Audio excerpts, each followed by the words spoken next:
Welcome back to the Cord Cutters News Tech Lab. Today we're going to be answering your questions, another cord cutting Q&A. If you ever have a question for us, if you click on our name here, if you go to youtube.com/cordcuttersnews and click on the community tab, every week I post a request for questions that I'll answer more weeks than not, but don't be surprised if I miss a week or two. But today we got a ton of questions out there, including will Sling TV be adding locals? What is the FCC doing? And a whole lot more. First though, if you like what we do here, please consider hitting that subscribe button or hitting that thumbs up. Doing one or both lets YouTube know you enjoy what we do here, so we cover the world of cord cutting. And then they recommend our videos to more people. All right, do you think Disney Plus will make free cartoon channels for Roku? It could. So Disney has been creating free content and started rolling it out to other streaming services. You saw some of these free 24/7 channels on the ABC app that has since shut down, though they are still available through the website.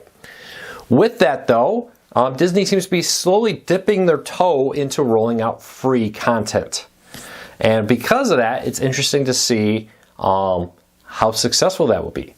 Will Disney look at that and say, hey, this Pluto TV, the Roku channel, Freevee, Tubi, this is a place we want to put a lot more of our content on and roll it out? Could they be making classic cartoon channels? We'll see. We know in the Disney Plus channel, they now have a 24/7 Disney Junior channel with all kinds of Disney Junior programs. It's a pretty nice little touch there. If you're a parent, you know what I'm talking about. Sometimes you just need to put something on because I got to make that work call or I got to do something. I need 30 minutes of my kids being distracted. Parents, I get you. I'm there with you. I'm right at that stage. Oop. That's what I get for letting this sit too long. But, you know, there's a lot here. It'll be interesting to see what Disney does in the long run. I think the success of these early test channels on different streaming services will determine if we see more. Disney is one of the last major entertainment companies not to heavily embrace free ad-supported streaming. They are in a limited way, but not in the same way we're seeing from Paramount, Warner Bros. Discovery, Universal, and others. We'll see what happens there. Your guess is as good as mine. All right, let's dive into it. Is Paramount Plus profitable? No. Paramount Plus is reportedly not profitable. They're still struggling. Paramount as a whole has been struggling with the profitability. They've been heavy cost cutting, and it's one of the reasons, though, that they are doing this merger with Skydance that's in the process. Paramount is looking at as needing another company to partner with in order to become successful and stable.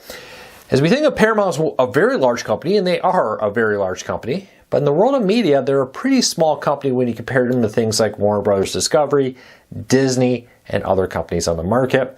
They're a fraction of the size of those ones. What do I think about the future of Paramount Plus? I think Paramount Plus is going to be fine. I know they're shopping around ideas of merging it with other companies. There was talks about doing that with Paramount Plus and Max. Nothing came of either one. I think once the merger's done, we may see renewed talks about Paramount Plus merging with one of those or some other service or making some big changes. I don't think Paramount Plus is going away right now, but if things don't turn around, if they're not able to become successful, it would not completely surprise me if at some point in the future, the new owners of Paramount said, hey, why don't we dissolve Paramount Plus and sell rights to our content to other providers out there? I've said this and I'll keep saying it. There are more streaming services on the market now than the market can support. Some of these services won't make it. And even big ones like Paramount Plus could be one that doesn't make it. But we're far from deciding that right now. They have a lot of ways to go before they would get a decision like that. All right. A quick question I got here is, do you think Peacock and others will have Black Friday deals? Yes, but we don't know. Every Black Friday seems like streaming services bring good deals. I would honestly, if you don't need it right now, you may want to wait here a couple weeks and see what the deals are. Often these need to be new subscribers. You can't, as an existing subscriber, opt into them. And I think you need to not be a subscriber for a certain set amount of time or, do something to have that in order to get it. So I would wait 2 weeks. Would Peacock or Paramount Plus do it? I don't know. I would assume they'll have some kind of deal.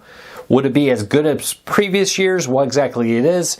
Your guess is as good as mine right now. Will Sling TV be adding local channels as an add-on? as soon as they become part of DirecTV. Could, but doubtful. The real selling point of Sling TV is the fact that they're a lot cheaper. They start about $40 a month when most similar services are $70 or more. They do that in large part by having bundles you can build your own package with and not offering locals in most areas. Now, let's get this out of the way. In a handful of markets, Sling TV does include locals. It's a handful of markets. It's not the majority of them. In most parts of the country, Sling TV does not have locals. Keep that in mind. I think a bigger question is, will DirecTV keep Sling TV? Once the merger happens, if it happens, is finalized, they have a deal in place, needs a regulatory approval and other things, expected to close late next year. DirecTV is going to have multiple redundant services. Dish satellite, DirecTV satellite, Sling TV, DirecTV stream, DirecTV via internet, and so on. What is their goal here? You know, you're not going to want all these. There's expense to maintain and market and have all this across multiple brands. In the short term, I don't think anything's going to change. In the long term, it would not surprise me for DirecTV to look around and say, do we really need DirecTV via internet, DirecTV stream, and Sling TV? Which one's going to go is anyone's guess. I don't think all of them are going to go away, but do they need 3? We'll keep a close eye on this, but that's, I think, almost a bigger question right now than will locals happen. All right, let's keep moving along. Any other new internet options coming to Massachusetts you heard of other than Comcast? So I get this question a lot. Are there other internet providers where I live? It's hard to say because I'm not there. I don't know all the providers.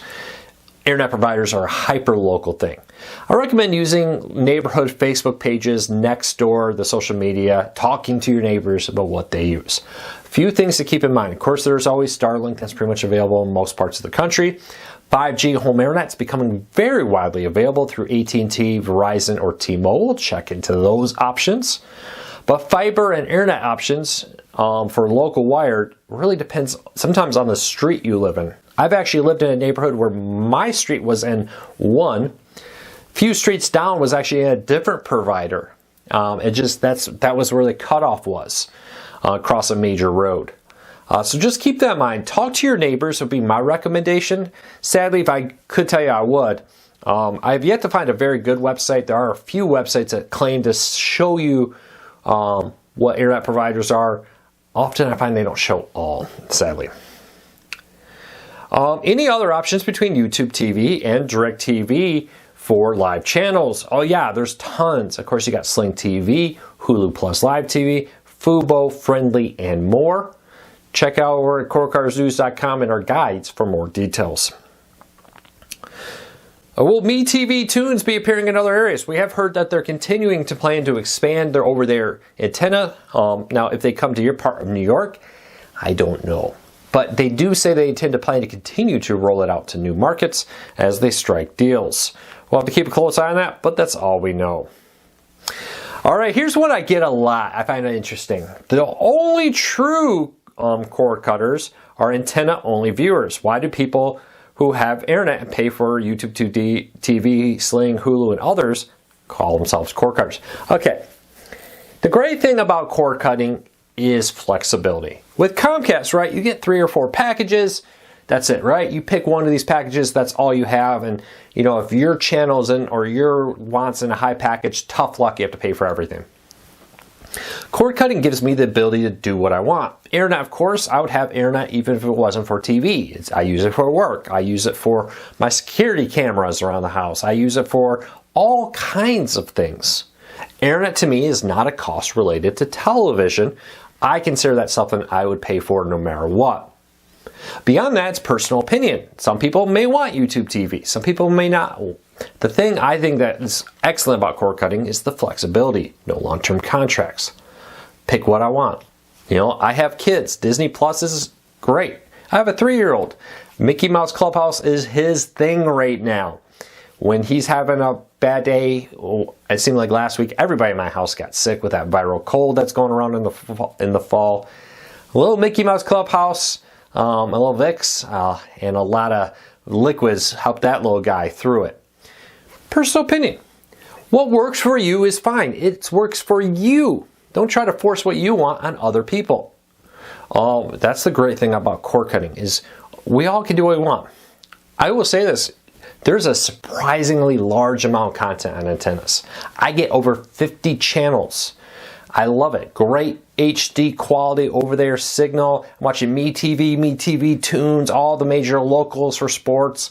There's some news channels on there, all kinds of great high quality stuff. Retro TV is a over there station I absolutely love also.